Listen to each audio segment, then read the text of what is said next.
अभी तो ऑफ ही है। तो शुरू करते हैं मित्रों। आप सबका बहुत बहुत धन्यवाद जुड़ने के लिए। ये जिस पुस्तक में से विज्ञान भैरव तंत्र का हम पठन करने जा रहे हैं, वो मैं कॉपी आपको दिखा देता हूँ। इस टाइप का है। ऐसी 5 बुक बनी है। भगवान ने जो विज्ञान भैरव तंत्र ये प्रवचन माला दी थी, वो इंग्लिश में दिया था, और इसे ट्रांसलेटेड हिंदी में किया गया है बुक के फॉर्म में। हमारे पास ऑडियो नहीं है, और हर कोई हर कोई 5 बुक नहीं लेता है, या फिर किसी किसी को सिर्फ ऑडियो सुनने का आदत होता है। तो मुझे मन लगा कि चलो हम सब मिलते हैं, पठन करेंगे, और इसी बहाने ऑडियो सुनने मिल जाएगा। तो आप में से किसी भी मित्र को ये सुनते वक्त अगर बुक पढ़नी है, तो आप इसे परचेज कर सकते हो। ये हिंदी पॉकेट बुक्स नाम की कंपनी है, उन्होंने ये निकाला है। बुक 5 विभागों में है। और पहला विभाग है, उस बुक का नाम है तांत्रिक शुद्धि का आधार। जीवन के उहापों में शांत रहने की शक्तिशाली विधियां। मित्रों, ये महादेव और पार्वती जी के बीच की वार्तालाप का पूरा। हाँ, किसी मित्र ने कहा है कि YouTube पर नहीं आया है, तो शायद कोई कारण से YouTube पे लाइव नहीं हो पाया है। तो कोई बात नहीं है, कल उसके ऊपर काम करेंगे, आज के दिन उसको छोड़ देते हैं। वैसे भी अपनी मीटिंग में 100 लोगों को हम कर सकते हैं। तो जो मित्र यूट्यूब से नहीं जुड़ पा रहे हैं, उन्हें कहिए कि जूम लिंक से जुड़ जाएं। तो अभी शुरू करते हैं। ये पूरी प्रवचन माला जो है, विज्ञान भैरव तंत्र, माँ पार्वती और महादेव के बीच की बातें हैं, जिसमें माँ पार्वती उनको पूछती हैं कि आपका स्वरूप क्या है, और उसके ऊपर महादेव जवाब देने के बदले अलग अलग विधियां दिखाते हैं, ताकि उनको भी ये सब चीजें पता चले, अनुभव में आए। ऐसे करके 112 विधियों का ये तंत्र सूत्र है, विज्ञान भैरव तंत्र है, जिसमें भगवान ने बहुत सुंदर तरीके से प्रवचन माला दी है। हर बार एक प्रवचन विधियां समझाते हैं, और दूसरे प्रवचन में वो साधकों के इसी विधि के संबंधित प्रश्नों के जवाब देते हैं। तो ये एक बहुत विरल घटना है। हम बुक की शुरुआत करने से पहले उसके अंदर भूमिका है, उसे पढ़ते हैं। तो अभी पठन शुरू हो रहा है। भूमिका। तंत्र विज्ञान है, ये भूमिका का हेडिंग है। एक प्रश्न अपने साथ एक उत्तर लाता है, और साथ ही अनेक प्रश्न भी। संदेह करने वाले मन की यही समस्या है। पार्वती कहती हैं, मेरे प्रश्नों की फिक्र न करें। मैंने अनेक प्रश्न पूछ लिए कि आपका सत्य रूप क्या है। समय और स्थान से परे होकर हम उसमें पूरी तरह प्रवेश कैसे करें। लेकिन मेरे प्रश्नों की फिक्र न करें, मेरे संशय को निर्मूल करें।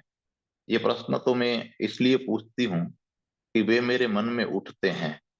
मैं केवल अपना मन दिखाने के लिए ये प्रश्न पूछती हूँ। उन पर बहुत ध्यान मत दें। उत्तरों से मेरा काम नहीं चलेगा। मेरी जरूरत तो है कि मेरे संशय निर्मूल हो। लेकिन संशय निर्मूल कैसे होंगे? किसी उत्तर से? क्या कोई उत्तर है जो मन के संशय को दूर कर दे? मन ही तो संशय है। जब तक मन ही मिटता है, मन ही नहीं मिटता, संशय निर्मूल कैसे होंगे? आगे शिव उत्तर देंगे। उनके उत्तर में सिर्फ विधियां हैं, सबसे पुरानी, सबसे प्राचीन विधियां। लेकिन तुम उन्हें आधुनिक भी कह सकते हो, क्योंकि उनमें कुछ भी जोड़ा नहीं जा सकता है। ये विधियां पूर्ण हैं। 112 विधियां। उनमें सभी संभावनाओं का समावेश है। मन को शुद्ध करने के, मन के अतिक्रमण के भी सभी उपाय उनमें हैं। शिव की 112 विधियों में एक और विधि जोड़ी नहीं जा सकती है। और यह ग्रंथ विज्ञान भैरव तंत्र 5000 वर्ष पुराना है। उसमें कुछ भी जोड़ा नहीं जा सकता है। कुछ जोड़ने की गुंजाइश नहीं है। यह सर्वांगीण है, संपूर्ण है, अंतिम है। यह सबसे प्राचीन है और साथ ही सबसे आधुनिक और सबसे नवीन भी। पुराने पर्वतों की भांति ये तंत्र पुराने हैं, शाश्वत जैसे लगते हैं, और साथ ही सुबह से सूरज के सामने खड़े ओस कण की भांति ये नए हैं, ये इतने ताजे हैं। आगे, ध्यान की इन 112 विधियों से मन के रूपांतरण का पूरा विज्ञान निर्मित हुआ है। एक एक कर हम उनमें प्रवेश करेंगे। पहले हम उन्हें बुद्धि से समझने की चेष्टा करेंगे, लेकिन बुद्धि को एकमात्र यंत्र की तरह काम में लाओ, मालिक की तरह नहीं। समझने के लिए यंत्र की तरह उसका उपयोग करो, लेकिन उसके जरिए नए नए व्यवधान मत पैदा करो। जिस समय हम इन विधियों की चर्चा करेंगे, तुम अपने पुराने ज्ञान को, पुरानी जानकारियों को एक किनारे धर देना, उन्हें अलग ही कर देना। वे रास्ते की धूल भर हैं। इन विधियों का साक्षात्कार निश्चय ही सावचेत मन से करो, लेकिन तर्क को हटाकर करो। इस भ्रम में मत रहो कि विवाद करने वाला मन सावचेत मन है। वह नहीं है, क्योंकि जिस क्षण तुम विवाद में उतरते हो, उसी क्षण सजगता खो देते हो, सावचेत नहीं रहते हो। तुम तब यहां हो ही नहीं। ये विधियां किसी धर्म की नहीं है, याद रखो। ये ठीक वैसे ही है, याद रखो, ये ठीक वैसी है, हिंदू नहीं है। जैसे सापेक्षवाद का सिद्धांत आइंस्टाइन के द्वारा प्रतिपादित होने के कारण यहूदी नहीं हो जाता, रेडियो और टेलीविजन ईसाई नहीं हो जाते हैं। कोई कहता है कि बिजली ईसाई है, क्योंकि ईसाई मस्तिष्क ने उसका आविष्कार किया था। विज्ञान किसी वर्ण या धर्म का नहीं है, और तंत्र एक विज्ञान है। इसलिए स्मरण रहे कि तंत्र हिंदू कतई नहीं है। ये विधियां हिंदुओं की इर्जाद अवश्य हैं, लेकिन वे स्वयं हिंदू नहीं हैं। इसलिए इन विधियों में किसी धार्मिक अनुष्ठान का उल्लेख नहीं रहेगा। किसी मंदिर की जरूरत नहीं है। तुम स्वयं मंदिर हो, तुम ही प्रयोगशाला हो। तुम्हारे भीतर ही पूरा प्रयोग होने वाला है, और विश्वास की भी जरूरत नहीं है। ओशो। यहाँ भूमिका पूर्ण होती है और तंत्र में हम प्रवेश करते हैं, जिसमें अनुक्रम दी हुई है। इसे मैं ग्रुप में पोस्ट कर दूंगा। अब पहला नाम है तंत्र में प्रवेश, और उसके सूत्र हैं। देवी कहती हैं, हे शिव, आपका सत्य क्या है? यह विस्मय भरा विश्व क्या है? इसका बीज क्या है? विश्व चक्र की धुरी क्या है? रूपों पर छाए, लेकिन रूप के परे यह जीवन क्या है? देश और काल, नाम और प्रत्यय के परे जाकर हम इसमें कैसे पूर्णतः प्रवेश करें? मेरे संशय निर्मूल करें। ये इस चैप्टर के सूत्र थे। इस पे फिर ओशो बोलते हैं। कुछ भूमिका की बातें, यहाँ से प्रवचन शुरू हो रहा है। एक, कि विज्ञान भैरव तंत्र का जगत बौद्धिक नहीं है, वह दार्शनिक भी नहीं है। सिद्धांत इसके लिए अर्थ नहीं रखता। यह उपाय की, विधि की चिंता करता है, सिद्धांत की कतई नहीं।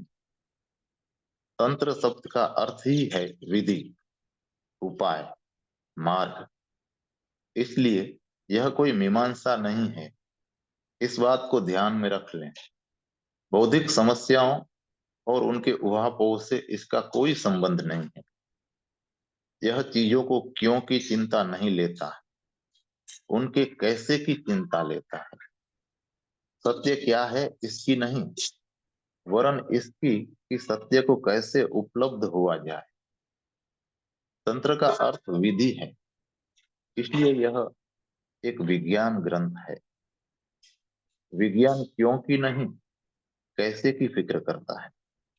दर्शन और विज्ञान में यही बुनियादी भेद है।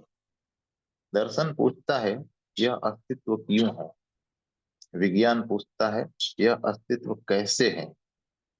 जब तुम कैसे का प्रश्न पूछते हो, तब उपाय और विधि महत्वपूर्ण हो जाती है। तब सिद्धांत व्यर्थ हो जाते हैं, अनुभव केंद्र बन जाता है। तंत्र विज्ञान है, तंत्र दर्शन नहीं है। दर्शन को समझना आसान है, क्योंकि उसके लिए सिर्फ मस्तिष्क की जरूरत पड़ती है। यदि तुम भाषा जानते हो, यदि तुम प्रत्यय समझते हो, तो तुम दर्शन समझ सकते हो। उसके लिए तुमको बदलने की, संपरिवर्तित होने की कोई जरूरत नहीं है। तुम जैसे हो वैसे ही बने रहकर दर्शन को समझ सकते हो, लेकिन वैसे ही रहकर तंत्र को नहीं समझ सकते। तंत्र को समझने के लिए तुम्हारे बदलने की जरूरत रहेगी, बदलाहट की नहीं।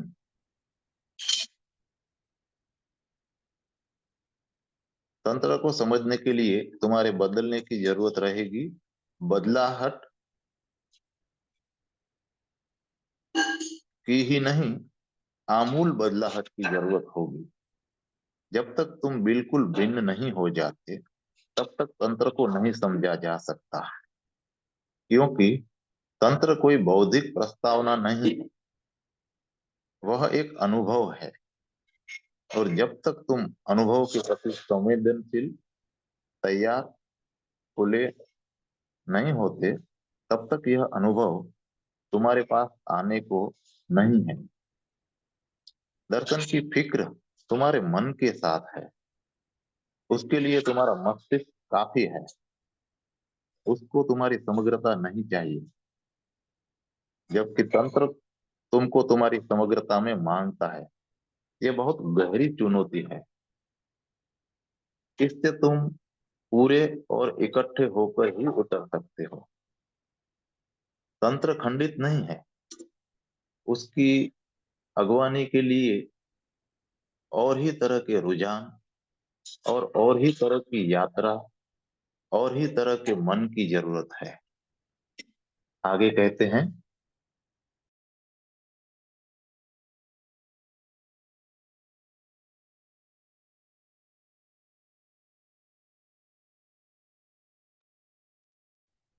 आगे कहते हैं, यही कारण है कि देवी ऐसे प्रश्न पूछती हैं जो दार्शनिक प्रश्न जैसे दिखते हैं।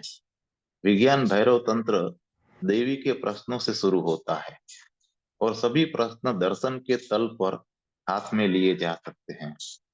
दरअसल कोई भी प्रश्न दो ढंग से हल किया जा सकता है, दार्शनिक ढंग से अथवा समग्रता पूर्वक, या फिर बौद्धिक ढंग से अथवा अस्तित्वगत रूप से।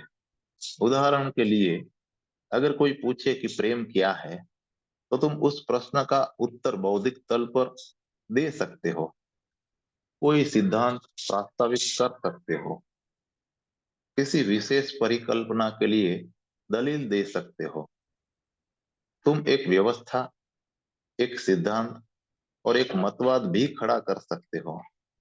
और हो सकता है कि प्रेम का तुमको बिल्कुल पता भी ना हो। मतवाद गढ़ने के लिए अनुभव की जरूरत नहीं है। सच तो यह है कि तुम जितना कम जानते हो उतना ही अच्छा, क्योंकि जब तुम बेहिचक व्यवस्था प्रसा क्योंकि तब तुम बेहिचक व्यवस्था प्रस्तावित कर सकते हो।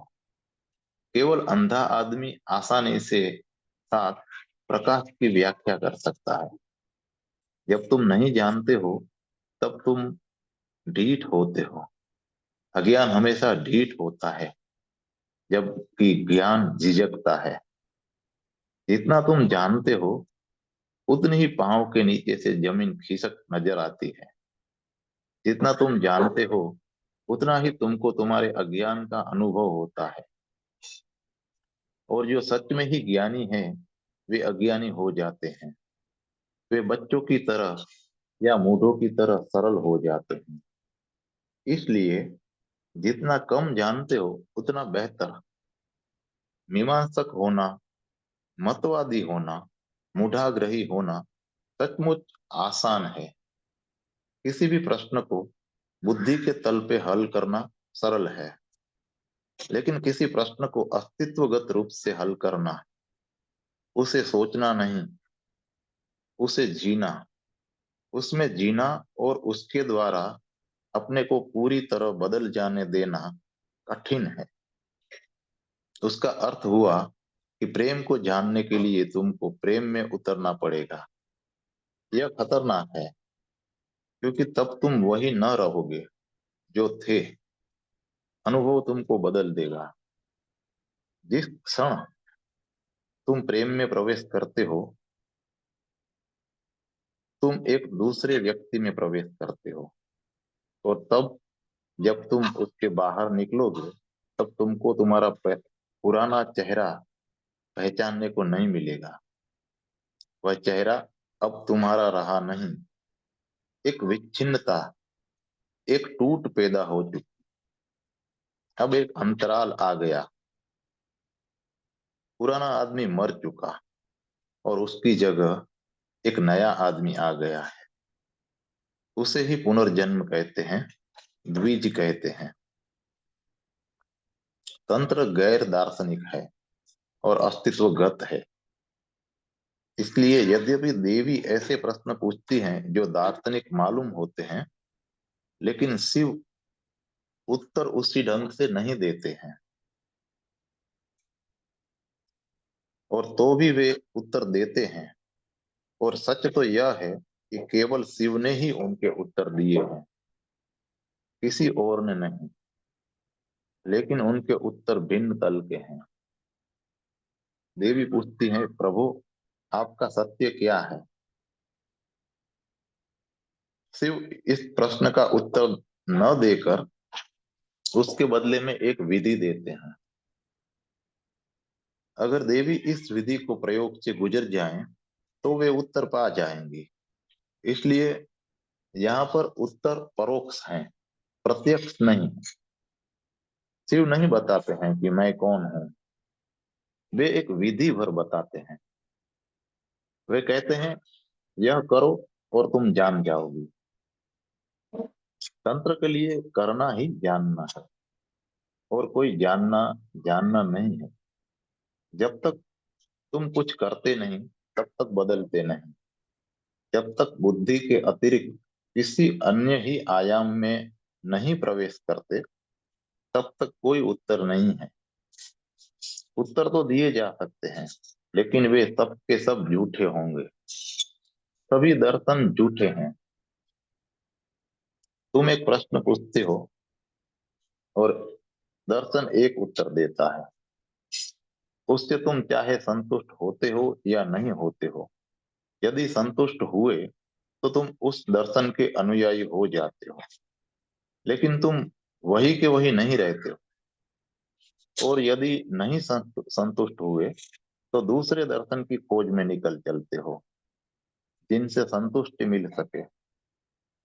लेकिन तुम वही के वही रहते हो, अछूते रहते हो, अपरिवर्तित रहते हो। इसलिए तुम हिंदू हो कि मुसलमान हो, कि ईसाई हो कि जैन हो, इससे कुछ फर्क नहीं पड़ता। हिंदू, मुसलमान या जैन के मुखोटे के पीछे जो असली व्यक्तित्व है, वह वही रहता है। सिर्फ शब्दों का या वस्त्रों का भेद है। चाहे वह चर्च जाता हो कि मंदिर जाता हो कि मस्जिद जाता हो, वह वही रहता है।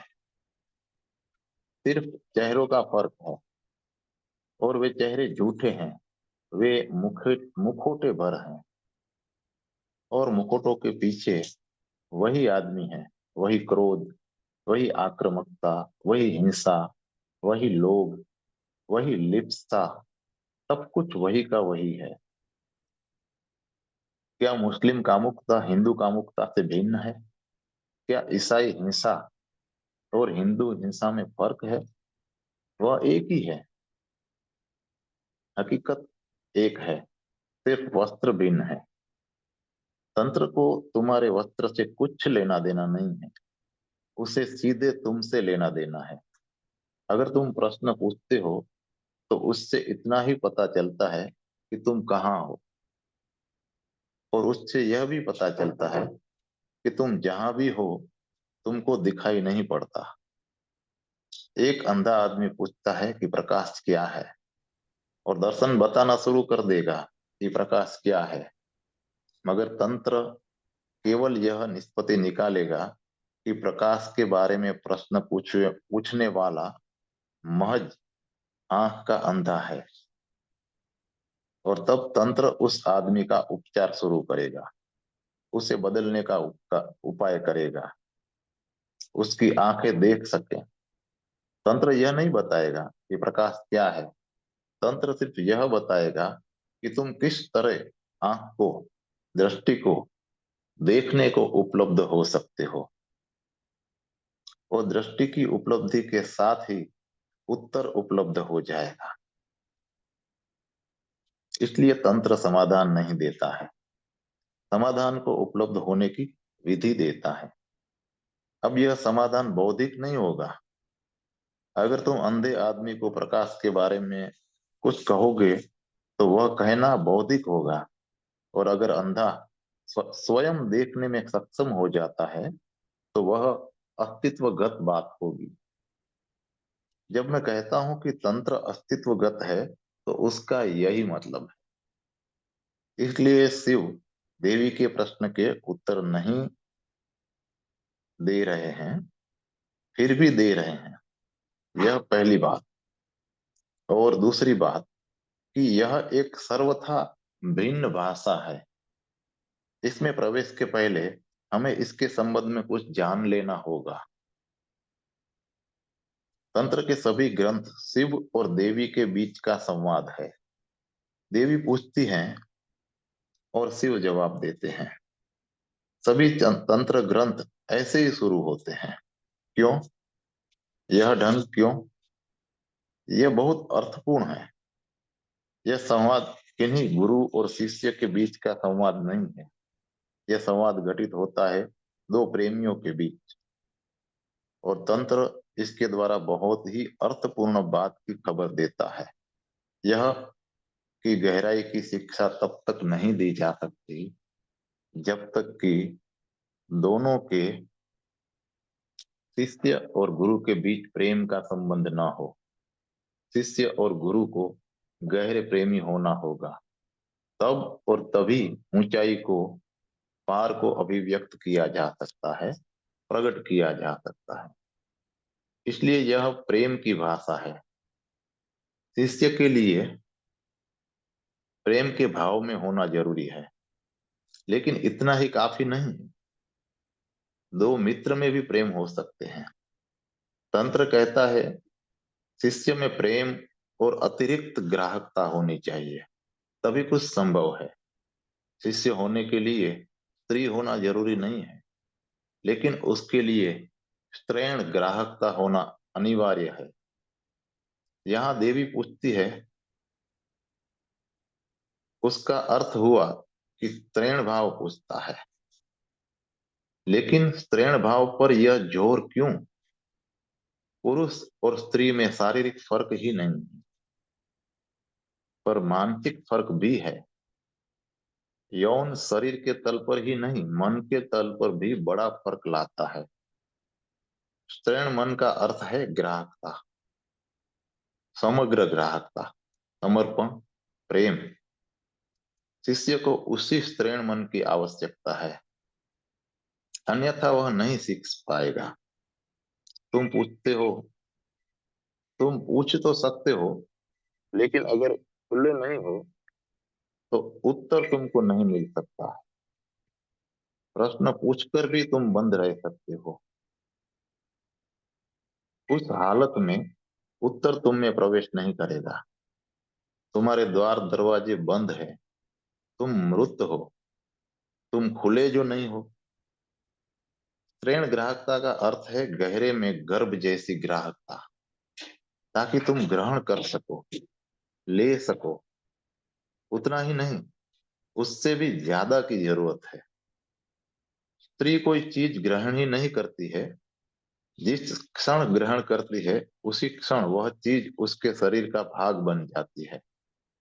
बच्चा ग्रहित हुआ, स्त्री गर्भ धारण कर सकती है, और गर्भाधान के साथ बच्चा स्त्री के शरीर का अंश बन जाता है। अब वह विजातीय नहीं रहा, वह विदेशी नहीं रहा, वह आत्मसात कर लिया गया। अब वह बच्चा कुछ ऐसा नहीं रहा जो माँ से जुड़ा भर रहेगा।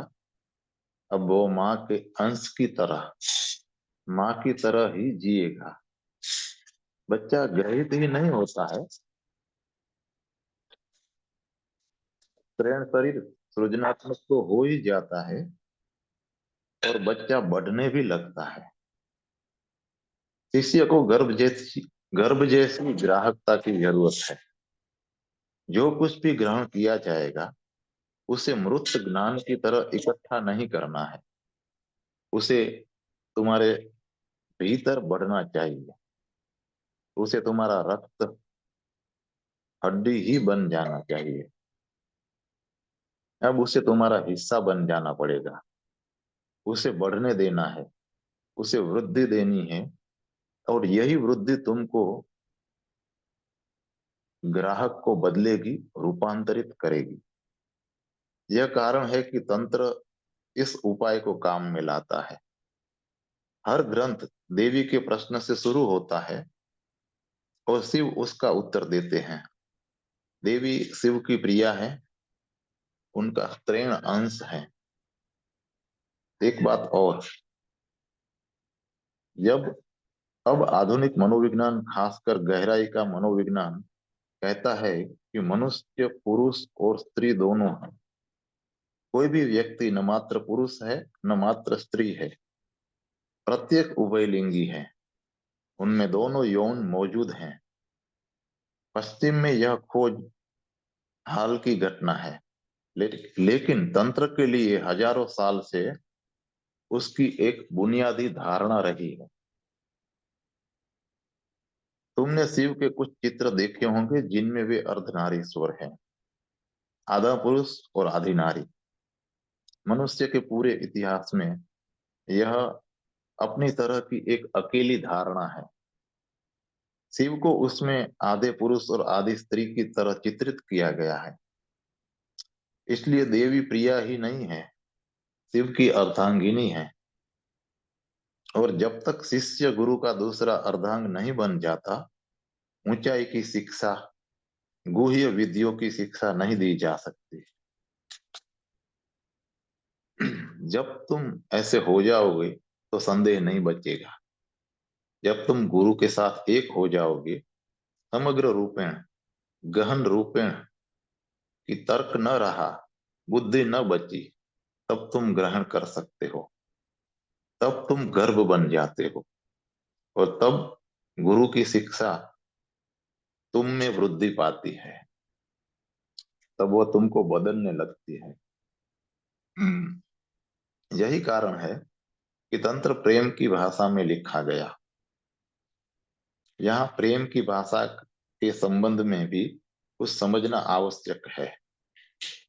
भाषा दो प्रकार की है, एक तर्क की भाषा और प्रेम की भाषा।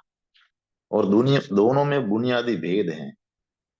तर्क की भाषा आक्रामक, विवादी और हिंसक होती है। अगर मैं तार्किक भाषा का प्रयोग करूं, तो मैं तुम्हारे मन पर आक्रमण सा करूंगा। मैं अपनी बात मनवाने की, तुमको अपने पक्ष में लाने की, तुम्हें अपना खिलौना बनाने की कोशिश करूंगा। मैं जिद करूंगा कि मेरा तर्क सही है और तुम्हारा गलत। तर्क की भाषा अहम अहम केंद्रित होती है। इसलिए मैं सिद्ध करूंगा कि मैं सही हूं और तुम गलत। दरअसल मुझे तुमसे कुछ लेना देना नहीं है।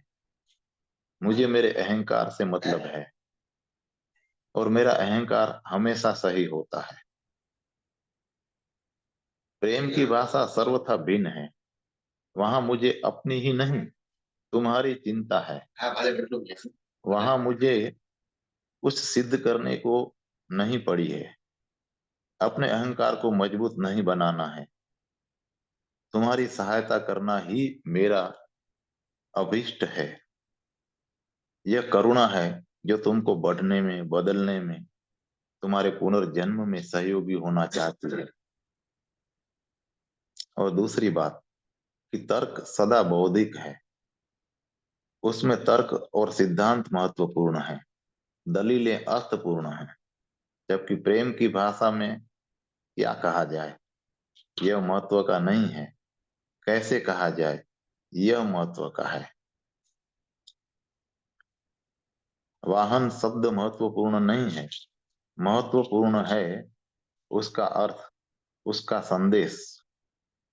यह हृदय से हृदय की गुप्तगू है, मन से मन का वाद विवाद नहीं। यह विवाद नहीं, संवाद है, सहभागिता है। इसलिए यह दुर्लभ घटना है कि पार्वती शिव की गोद में बैठकर पूछती हैं और शिव उत्तर देते हैं। यह एक प्रेम संवाद है, प्रेमालाप है। इसमें कहीं कोई द्वंद्व नहीं है। शिव मानो स्वयं से ही बोल रहे हैं। प्रेम पर और प्रेम की भाषा पर इतना जोर क्यों है?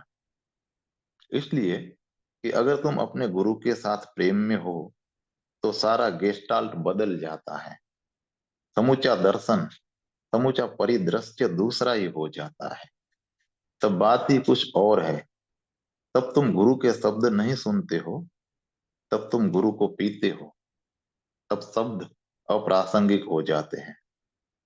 तब शब्दों के बीच का मौन महिमावान हो उठता है।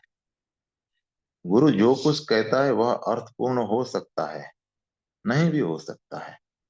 उसमें असली चीज उसकी दृष्टि है, मुद्रा है। असली चीज उसकी करुणा है, प्रेम है। इसलिए तंत्र की एक निश्चित अवस्था है, ढंग है। उसका हर एक अंत, हर एक ग्रंथ देवी के प्रश्न से और शिव के उत्तर से शुरू होता है। दलील के लिए इसमें कोई जगह ही नहीं है। शब्दों का यहाँ कोई अपव्यय नहीं है। उसमें तथ्यों के सीधे साधे वक्तव्य हैं जो तारनुमा भाषा में संक्षिप्ततम रूप में कहे गए हैं। उसमें किसी से मनवाने का आग्रह नहीं है, मात्र बताने की बात है। अगर तुम मन से शिव को प्रश्न पूछते हो तो वो इस ढंग से जवाब नहीं देंगे। तब पहले तुम्हारा जो बंध होना है उसे हटाने के लिए शिव को आक्रामक होना पड़ेगा। तब पहले तुम्हारे पूर्वाग्रहों को, पूर्व धारणाओं को नष्ट करना पड़ेगा। जब तक तुम अपने अतीत से बिल्कुल विच्छिन्न नहीं होते तब तक तुमको कुछ भी नहीं दिया जा सकता है। लेकिन शिव की प्रिया के साथ, देवी के साथ यह बात नहीं है। देवी के साथ देवी का कोई अतीत नहीं है। स्मरण रहे कि जब तुम गहरे प्रेम में होते हो तब तुम्हारा मन विसर्जित हो जाता है, नहीं हो जाता है। तब कोई अतीत नहीं रहता है। वर्तमान का क्षण ही सब कुछ हो जाता है। जब तुम प्रेम में होते हो तब वर्तमान ही मात्र समय होता है। वर्तमान ही सब कुछ है, न अतीत न भविष्य। आगे कहते हैं,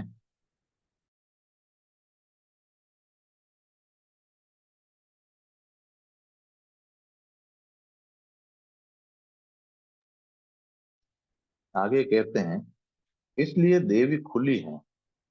कोई सुरक्षा नहीं है वहां, कुछ साफ करने को नहीं है। कुछ नष्ट करने को नहीं है।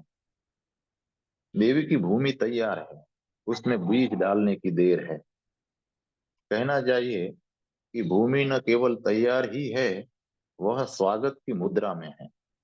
वो ग्राहक है, वह गर्भ बनने को तत्पर है। इसलिए शिव के ये वचन जिन पर हम चर्चा करेंगे, यह अति संक्षिप्त सूत्र रूप में है, लेकिन शिव का प्रत्येक सूत्र एक वेद की, एक बाइबल की, एक कुरान की हैसियत का है। उसका एक अकेला वाक्य एक महान शास्त्र का, धर्म ग्रंथ का आधार बन सकता है। शास्त्र तर्कबद्ध होते हैं, उसमें प्रस्ताव करना पड़ता है, बचाव भी करना पड़ता है, तर्क देना पड़ता है। यहाँ कोई तर्क नहीं, प्रेम का मात्र वक्तव्य दिया गया है। तीसरी बात कि विज्ञान भैरव तंत्र का अर्थ ही है चेतना के भी पार जाने की विधि। विज्ञान का अर्थ चेतना है, भैरव का अर्थ वह अवस्था जो चेतना से भी परे है, और तंत्र का अर्थ है विधि, चेतना के पार जाने की विधि। यह परम धर्म सिद्धांत है, सिद्धांत के बिना धर्म सिद्धांत। हम मूर्छित हैं, अचेतन हैं, इसलिए सारी धर्म देशना अचेतन के ऊपर उठने की, चेतन होने की देशना है। उदाहरण के लिए कृष्ण मूर्ति हैं, जैन हैं, वे सभी अधिक से अधिक चेतना, सजगता और होश लाने की फिक्र करते हैं, क्योंकि हम मूर्छित हैं, बेहोश हैं। इसलिए कैसे ज्यादा होशपूर्ण, ज्यादा जागृत हुआ जाए, कैसे मूर्छा से जागरण की ओर गति हो। आगे कहते हैं, लेकिन तंत्र कहता है कि यह भी द्वैत का ही खेल है। यह मूर्छा अमूर्छा का खेल है। यदि तुम मूर्छा से अमूर्छा की यात्रा करते हो, तो भी एक द्वैत की ही यात्रा करते हो। तंत्र कहता है दोनों के पार चलो। जब तक तुम दोनों के पार नहीं हो जाते, तब तक परम को नहीं उपलब्ध हो सकते। इसलिए न अचेतन न चेतन, दोनों के पार चलो, मात्र हो। चेतन अचेतन नहीं होना है, मात्र होना है।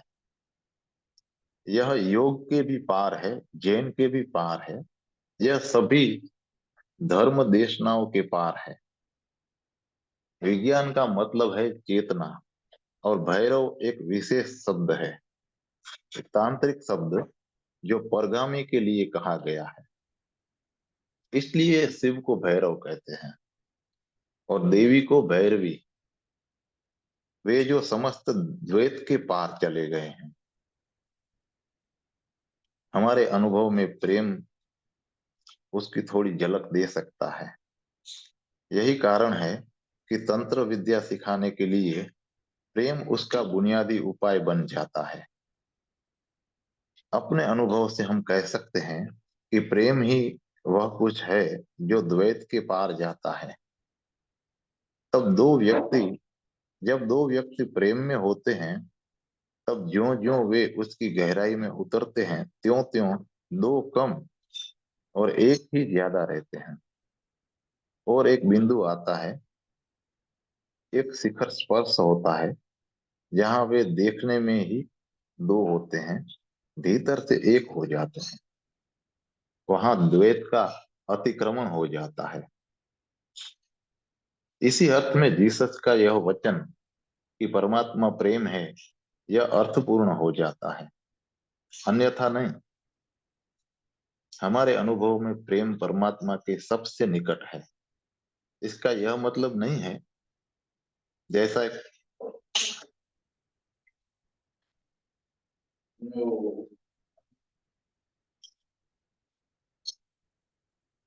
इसका यह मतलब नहीं है कि जैसा कि ईसाई अर्थ के लिए चले जाते हैं।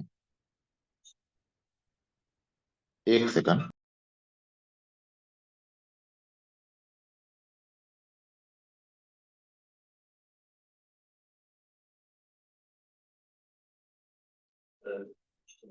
जी,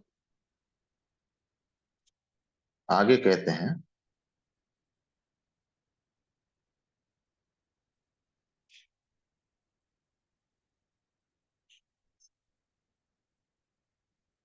इसका यह मतलब नहीं है जैसा कि प्रेम है यह मूर्खता भरी बातें हैं। परमात्मा प्रेम है, यह एक तांत्रिक वक्तव्य है।